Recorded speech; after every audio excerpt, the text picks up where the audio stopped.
Hello everyone, my name's Jim and... Jim is joined today by me, Matt Parker. Now, Matt, what have you come dressed as today? I have come dressed as a maths tramp, or rather a normal person, but anyone sitting next to the dapper gentleman that is will look indeed like a tramp. Some of us just like to make an effort, and then some of us realise anyone watching videos on YouTube is in their underwear. I didn't want to show them up. Okay, now, a few weeks ago, I gave you a problem. It was called the Assassin Problem. It's a game with 8 players where you have to kill your target. Now, when you kill your target, you inherit the next person in the chain. And the problem was, how do we assign a secret 8 cycle between the 8 players so that we can play this game? Now, we had a few solutions to this, great solutions. We had, 200 and something solutions? Yes. Absolutely fantastic. Thank you, by the way. We are going to ignore a few of these solutions. We can be split into 3 categories that we're going to ignore. Category number 1 is the nonsensical answers. I think Matt is going to give us an example of such a solution. Yes, some people lost the point or were unable to master English. My favourite are the people who decided just to invent new rules or games. So the solution, rock, paper, scissors, and the winner gets to pick who they want to kill out of the losers. A fun sounding game, but not the game we're after. Okay, and now we're going to ignore as well the convoluted answers. Again, I think Matt has an example of this. Yes, any answer where my brain stopped working halfway through will be ignored. For example, the solution, and there is no punctuation, I'm not making this up. Alice draws 2 cards. Let's label them card 1 and card 2. Alice will give card 1 to Henry and card 2 to Bob. Alice tells the person on card 1 the name on card 2. Bob draws a card. Let's call that card 3. Bob tells the person on card 2 the name on card 3. This continues all the...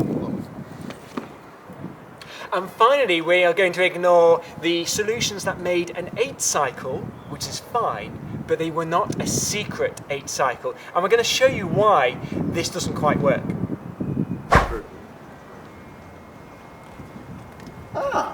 The non-secret 8 cycle. Let's have a look.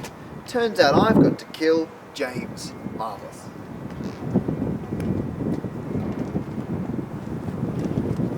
Aha, now this is what I've been looking for. Now let's have a look. Yes, so I've got to kill John.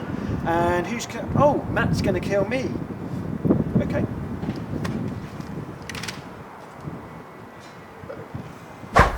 James, how you doing? Hi, Matt, how you doing? Yeah. It's a long time out.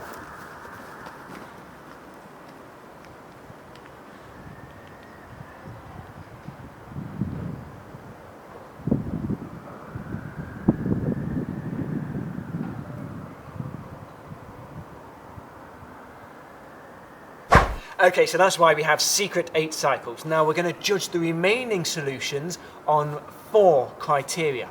Number 1. Number 1, just to continue ramming the point home, it needs to be a secret 8 cycle. If your solution generates a cycle where everyone knows what it is, you're out of the running. Okay, criteria number 2, it has to be a practical solution, so your solution may involve writing your name down on a piece of paper, or it might involve writing your name down on the back of an elephant. Then one of those is going to be more practical than the other. Number 3. Number 3, we need to make sure there's no way people can cheat. A lot of the solutions would work very well amongst friends where everyone wants the game to work, but if this was, like the grand final of the World Series of Assassin, there can't be even conceivable ways that cunning players could cheat. Okay, and finally, number 4, how well does your method apply to, say, 100 people? It needs to scale up, because being mathematicians, we have a lot of friends.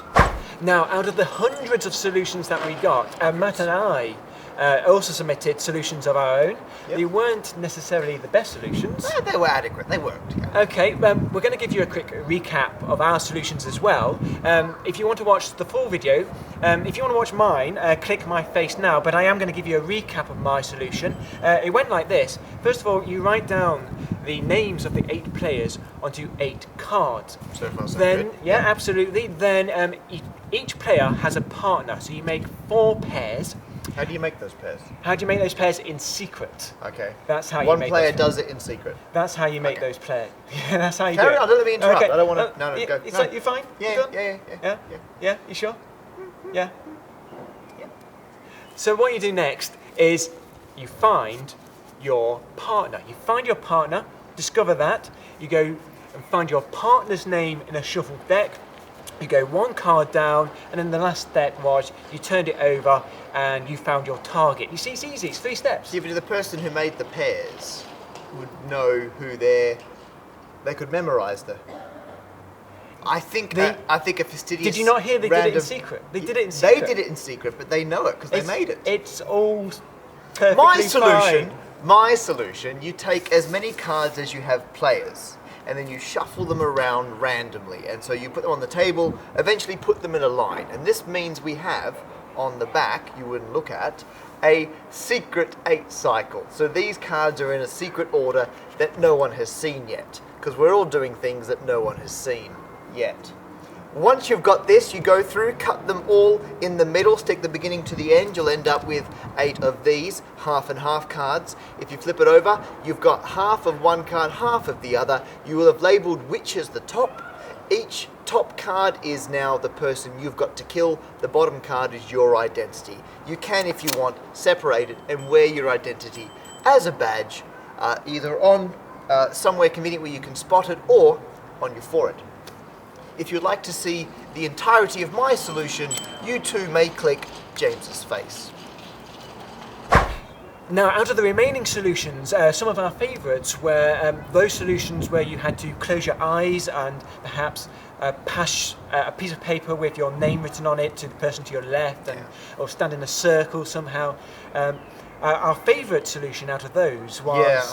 a guy called the Singing Nerd came up with an ingenious solution where everyone with their eyes closed gets around a table and on certain beats, one at a time swaps their name with the name in the middle, and this continues around. And it will work, like a lot of these ingenious eyes closed methods. Unfortunately, we decided for practical reasons we're going to rule out all methods that would really only work in a frictionless vacuum. Yeah, and although we did like that solution, there was also this idea of swapping names every 5 seconds. So I think that fails criteria 4. If you had, say, 100 people, you would be there swapping names till next Christmas.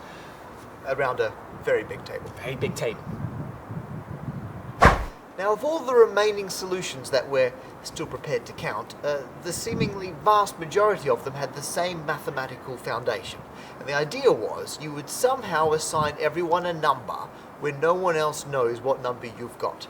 You would then have to somehow record what your number was. So there was lots of envelopes with numbers on the front, shuffled, everyone gets one, writes their name inside. Because the next step is you've got to find who got the number 1 more than yours. So a lot of people would put the envelopes back together and people would somehow pick out the next number up to find out who their target was by opening the envelope. The tricky thing is, if you watch other people do this or you're left alone and you could check the other envelopes, there were very, very few ways where this could be done, so no one could deduce anything about the other targets. But the few that did, if they got around the cheating condition 3 problem, they worked fantastically. Yeah, and we do have a few favourites out of those solutions. Honourable mentions go to Cloudoid, Lefty Heat, and our favourite one was by... it's Amacania?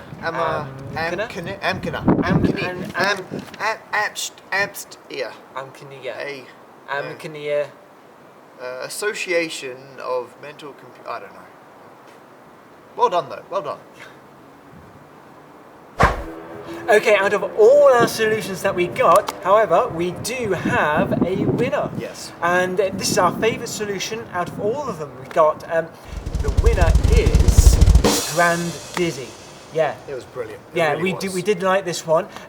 In fact, it was so good that it was cut and pasted and passed off as its own by Magic Tricks for You. What a So, what is Grand Dizzy's great solution? Well, this is the idea. What you need to do is have 8 cards. You write each player's name twice on the card, on each end of the card. You now shuffle this pack of 8 cards. You now cut the pack in half to make 2 piles. On one pile, you take the top name off and put it to the bottom of the pack. You now peel off the names from the 2 packs in pairs and staple them together. You can now shuffle these pairs up, turn them over, the name on top, that's your name, you go and find your name, and underneath it you will find your target's name. It's simple as that. It's beautiful, it works, it's simple, fairly practical. Everyone gets to use their own name, there's no badges or numbers or anything. I think it passes all 4 criteria. This is our best solution. Well done, Grand Dizzy. We salute you. They've come to get me!